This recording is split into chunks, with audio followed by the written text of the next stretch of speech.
요즘 핫한 차량용 방향제 벤볼릭입니다. 제가 이 제품을 선택한 이유는 저는 아무래도 아이가 함께 타는 일이 더 많다 보니까 차량용 방향제를 사실 사용하지 않았어요. 근데 최근 들어서 이 차를 새로 출고하고 나서부터는 아무리 파워탑을 오픈하고 창문을 열고 환기를 많이 시켜도 항상 탈 때마다 세차 냄새가 안 빠지는 거예요.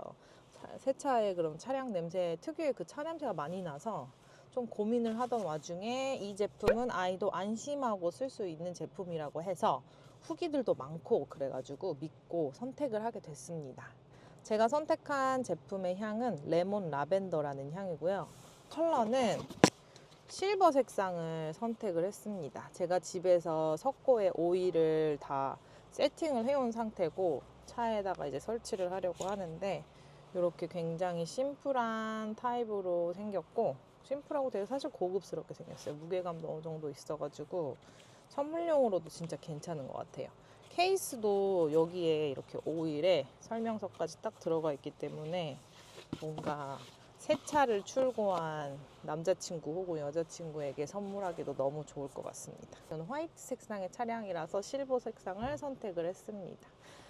사이트에 가시면 색상도 되게 다양하고 향도 되게 다양하기 때문에 선택지가 되게 많은데, 인터넷으로 구매를 또 하다 보면 모니터상에서 직접 향기를 맡아볼 수가 없잖아요. 근데 이거는 벤볼릭에서는 전문 조향사님의 상담을 통해 또 구매를 하실 수가 있고, 무엇보다 향이 마음에 안 들 때는 100% 교환 및 환불이 가능하다고 하네요. 그러니까 뭔가 조금 더 향에 대한 자부심이 느껴져서 구매를 하고 선택을 하는데 도움이 많이 되고 그만큼 수월했었던 것 같습니다. 이 향은 정말 고급스러운 이미지를 주는 데에는 탁월한 향인 것 같아요. 도시적이고 세련된 여성 혹은 커리어우먼 뭐 이런 느낌의 향이 납니다. 그렇다고 묵직하다고 해서 너무 머리가 아프고 부담스럽고 두통을 유발하는 그런 향은 아니고 되게 은은하면서도 중후한 매력이 있다고나 할까, 약간 그런 느낌이 납니다. 아무래도 향에 따라 취향과 연령대를 다 어필할 수 있는 부분이 있기 때문에 또 이렇게 이미지가 좀 되게 달라지잖아요. 퀄리티 좋고 고급스러운 이미지가 확실히 있네요. 이걸 꼽고 이제 한번 차량용 방향제의 은은한 향과 또 달리면서 느껴지는 잔향, 이런 거를 한번 느껴보도록 하겠습니다. 차량을 출고한 지가 거의 한 달 정도가 된 것 같고요. 벌써 한 달이나 됐습니다. 그동안 진짜 많이 탄 것 같네요. 지금 1140km 아닌가요? 이게 고속에서는 연비가 잘 나올 때는 한 10, 제 지인이 얘기하기로는 정말 잘 나오면 12까지도 나온 적이 있다고 하는데, 근데 전 시내 주행을 많이 하다 보니까 시내에선 평균 8, 9 정도라고 생각하시면 될 것 같고, 사실 장거리를 많이 다니는 건 아니지만 저는 서울 시내를 골목을 여기저기 많이 다니거든요. 근데 이 차가 크기 때문에 처음에는 좀 되게 많이 떨렸었어요. 골목을 다닐 때 아직 감이 없어서 차가 너무 큰데 이걸 어떻게 다녀야 되나 했는데, 확실히 한 달 정도 타고 나니까 제가 처음에 어색하다고 했던 사이드미러도 지금 좀 적응이 돼서 사실 너무 편하고요. 안 보이는 사각지대도 한 두 번, 세 번 이렇게 꼼꼼하게 보는 습관이 또 생겼고, 이제는 좀 이게 눈에 익고 약간의 핸들링이 무겁고 한 것도 더 안정감 있게 느껴지기도 합니다. 사실 재밌는 차예요. 제가 샀을 때부터 날씨가 너무 푸릇푸릇한 가을이라 날이 좋아서 저는 항상 파워탑을 열고 다녔고, 그 맛에 굳이 안 나가도 되는데 차를 타고 나간 적도 되게 많아요. 이 드라이브 하는 맛이 너무 좋아가지고 요즘엔 운전이 좀 재밌어졌습니다. 그리고 아까도 잠깐 말하다가 말았는데, 확실히 한 달 정도 다니면서 여기저기 초행길도 서울 이곳저곳을 막 많이 다니다 보니까 운전이 많이 는 것 같아요. 이제는 차량 간격이 좀 좁은 주차 공간에도 어느 정도 쏙 이렇게 들어가기도 하고, 후진 주차도 잘하고 옆 주차도 잘하고, 이제는 차가 너무 커서 운전이 불편하다는 느낌이 조금 덜 한 것 같습니다. 그래도 항상 운전은 조심해야 되겠죠. 앞뒤 간격이 어색하다 보니까 처음엔 너무너무 커서 이게 도를 때도 이거 걸리면 어떡하지 막 이런 느낌이 있었는데, 전방 후방 카메라가 엄청 예민하게 잘 반응을 해줘가지고 정말 전방에 어느 정도 거리가 있는지가 애매할 때는 이 카메라를 저는 많이 쓰고요. 그리고 무엇보다 차가 커서 되게 넓게 도는 습관이 또 생겼습니다. 아, 맞아. 그리고 되게 좋은 게 있어요. 제가 주차장 다니면서 사실은 휠을 몇 번 받쳐가지고 끼인 적이 사실 있었거든요. 그래서 휠이 긁혔겠구나 했는데 이 턱보다 타이어가 더 높다 보니까 휠이 절대 긁히지가 않아요. 타이어 부분만 살짝 약간 스치는 느낌? 그래서 전 예전에 휠이 좀 많이 긁혔었거든요. 근데 지금은 휠에 기스가 1도 없습니다. 그 타이어 큰 게 이렇게 좋을 줄이야 몰랐어요. 아무래도 서울 시내는 어디 상가에 따라 주차 공간이 진짜 좁을 때가 있어요. 이렇게 턴에서 들어갈 때 진짜 작아가지고 정말 조심조심 운전하는데도 약간 뒤쪽 바퀴들이 한 번씩 쓸리고 이러거든요. 근데 이게 타이어가 높아서 휠이 긁힐 일이 없었다는 게 전 너무 감동적이었고, 아, 이래서 지프차들은 생각보다 되게 러프하고 와일드해서 소모되는 물건들을 아끼면서 애지중지 관리하는 걸 사실 잘 못해요. 그래서 그런지 크게 부담이 없다. 약간 이런 게 하나의 장점입니다. 뭐 덩치가 크긴 한데 좀 애가 뚝심 있어 보인다고나 할까? 힘도 좋고 섬세하진 않지만 무뚝뚝하지만 그래도 우직하게 그 자리에서 나를 지키고 있다, 지키고 있는 그런 친구다, 이런 느낌으로 생각이 많이 들고요. 진짜 요즘에는 많이 예뻐해주고 있습니다. 자동차 많이 친해진 것 같아요. 되게 귀엽고 아기자기한 맛은 사실 그런 건 없어요. 되게 투박하고 터프하고 약간 조금 좀 그런데 그래도 진짜 그 매력에 이 차가 좋아하시는 분들의 이런 선호도가 꾸준한 거 보면 또 그만한 변화가 없는 것도 매력인 것 같다는 생각이 듭니다. 뭐 지금까지 장점에 대해서 이렇게 얘기를 했는데 한번 이거를 이제 강변을 왔으니 한번 파워탑 오픈을 해보겠습니다. 오늘은 사실 미세먼지도 안 좋고 날이 좀 흐려요. 그래도 파워탑을 이렇게 도로를 달릴 때 한 번씩 열어줘야 되겠죠? 기름은 제가 완전 바닥이었을 때 완전 풀 충전을 해본 적이 없어서 주유는 아마 가득으로 넣으면은 한 10만원, 11만원 나오지 않을까요? 저는 항상 한 두세 칸, 2칸 반 정도 남았을 때 5만원씩 넣고 있거든요. 그래서 그 정도 넣으면은 가득에서 2칸 모자르게 찹니다. 그 정도 차면은 그래도 한 또 일주일 넘게 타고 하는 것 같아요.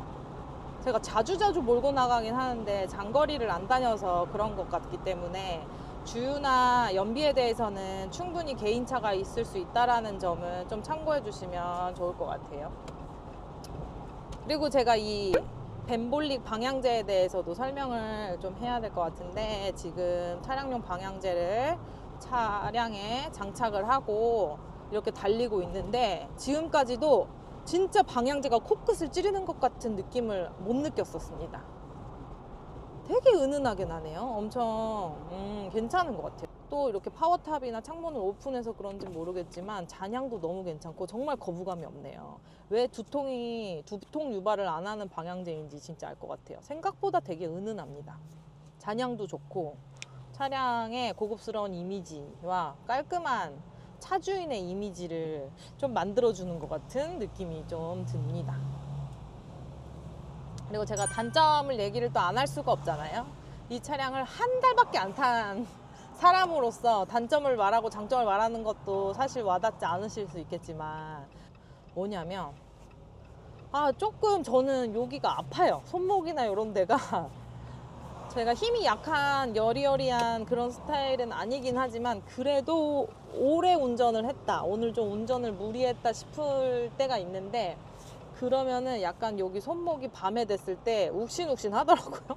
여기를 이렇게 돌리고 막 힘있게 막 회전을 하고 이래서 그런지 긴장했을 때는 긴장도가 높아서 모르다가 조금 정차하고서 정신 차리고 나면은 좀 이런데 팔뚝에 근육통이 살짝 있는 정도? 그거는 제가 다른 것 때문에 그럴 수는 있지만 저 약간 그런 느낌이 살짝 있었습니다. 여기랑 요 팔목 같은 데가 약간 근육통이 좀 살짝 있었었고요. 그리고 또 두 번째 단점이 있어요. 저희 아이가 뒷좌석에 탄단 말이에요. 카시트 쪽에.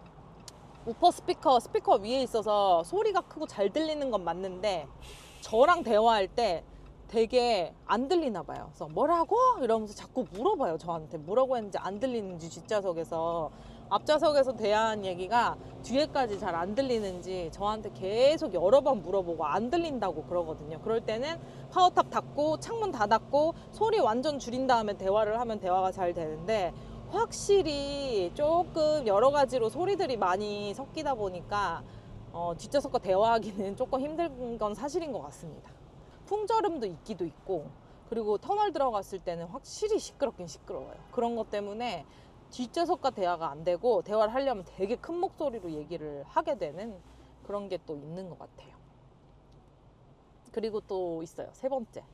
제가 댓글 중에 되게 많은 댓글들이 달렸거든요. 그 댓글 중에 하나 생각나는 게, 아이가 있으셔가지고 안쓰러워서 다시 이걸 지프를 타시다가 다른 차량으로 바꾸셨다는 얘기가 좀 와닿았었어요. 왜냐면 저도 아이가 지금 나이보다 더 어리다면 이거를 사는 걸 되게 많이 생각을 해봤었을 것 같거든요. 아이가 카시트에 타고 있는데 이렇게 가끔 잠이 들 때가 있잖아요. 잠이 들면은 애가 거의 머리가 막 이렇게 되는 거예요. 어떤 약간 턱이 있는 데를 지나갈 때마다.